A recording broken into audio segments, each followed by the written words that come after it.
Toujours dans cette loi de finances 2025, il y a une évolution majeure qui a été mise en place dans la perspective de pousser les entreprises à électrifier encore plus les flottes. Vous aviez déjà un premier dispositif qui était en place depuis quelques années, qui est la loi LOM, sur lequel les renouvellements de véhicules que vous effectuez dans l'année devaient être des véhicules aujourd'hui ou électriques ou hydrogène.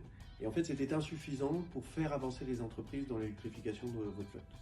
Du coup, il y a une nouvelle taxe qui a été mise en place, qui s'appelle la taxe sur le verdissement des flottes des entreprises, dont le calcul est assez complexe. Et pour essayer d'être le plus synthétique possible, retenez que cette taxe se décompose en 3 facteurs. Il y a d'abord le tarif fixe, c'est-à-dire le montant de la pénalité en fonction de l'écart par rapport à l'objectif de verdissement de votre parc automobile.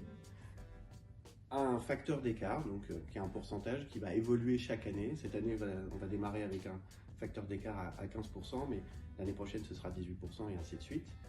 Et enfin, un dernier élément qui concerne les véhicules à faibles émissions ou à faible empreinte carbone. On retrouve cette notion, en fait, d'éligibilité des véhicules électriques au bonus que l'on a pu connaître l'année dernière pour les particuliers.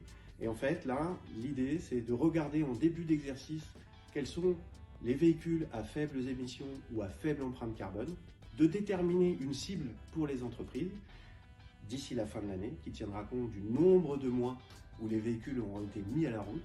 Et si l'entreprise est en écart par rapport à cet objectif, eh ben, elle sera pénalisée d'un montant forfaitaire par écart par rapport à cet objectif de verdissement de votre flotte. La loi vient juste d'être mise en place. Il y a encore quelques ajustements vraisemblablement qui vont peut-être se faire. C'est une évolution majeure parce que autant jusqu'aux dernières années, on regardait les taux de renouvellement des véhicules et là en fait on regarde l'incidence, l'idée étant de renouveler le plus rapidement possible les véhicules les plus polluants de votre parc.